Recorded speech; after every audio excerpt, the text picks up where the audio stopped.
Conspiracy theories really make people think. They make people question themselves or other things like the government or a huge company. Some conspiracy theories can be so convincing that it almost sounds like it's the truth. But why? Why do people believe in them so much? What information leads people into thinking that way? And why do these theories have such a huge impact on people?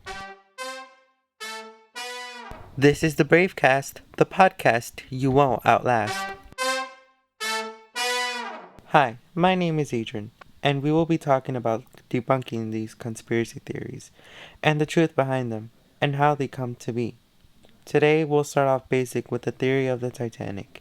This is an interesting one because you can see how it can get somewhat realistic. You're probably wondering what it is, so here it goes. Many people were shocked to hear the Titanic sank. It was advertised to be one of the strongest ships at the time, and well, we all know the story. However, the Titanic was not the only ship out there. Made by the same company, there was also the Olympic, a transport ship to ship goods. Many people believe the Titanic was actually the Olympic and the Olympic was actually the Titanic. But why? Why would someone do that? Why would someone cause 1,500 people to die? Well, people believe it was Thomas Andrews' idea. You see, the Olympic was very damaged, so they needed money to fix it. Money they did not have. It even went into construction right before both ships set sail. So they switched the ships to collect insurance to fix the Olympic. But this was a fail. Their plan was to have the ship sink and the Titanic come and save everyone. Remember, they switched, so supposedly the Olympic sank that night.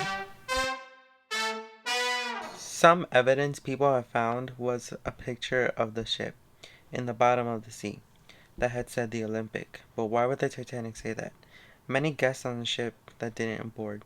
These were important guests, such as J.P. Morgan. People found it strange how all of a sudden he couldn't make it onto the ship. Many say the Titanic looked different that day, and it resembled the Olympic. Although they look the same, there are key differences. This theory is very questionable. Wouldn't the Titanic be more valuable? Well, no. The Olympic was actually more of value. The Titanic was strong, but it was intended for transportation, while the Olympic was used for shipment. This is why people still believe in this theory, but all the evidence provided has been proven false. These plot holes contradict the theory, but many still believe in this and ignore the truth.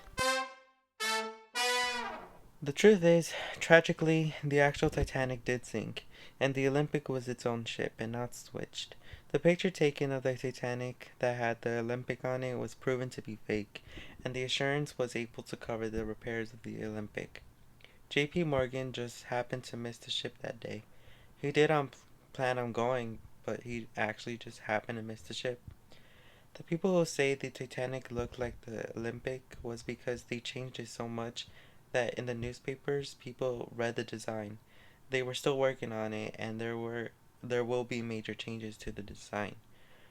See? Realistic, right? People actually do these kinds of things for insurance fraud. Of course this wasn't the case with the Titanic, but that's what makes the theory so real and why people believe in them so much. The sinking of the Titanic was a very tragic event. It's an event that sparked so many conspiracy theories. This proves how one misleading information could lead into so much nonsense. There are even more theories about the Titanic that makes no sense and they still, till this day, many people believe in them so much and ignore the truth. I think the more people start to think about the truth and start fact checking the information they get, the more they would realize don't believe in everything you hear or see. Thank you for hearing me out and listening to this crazy theory.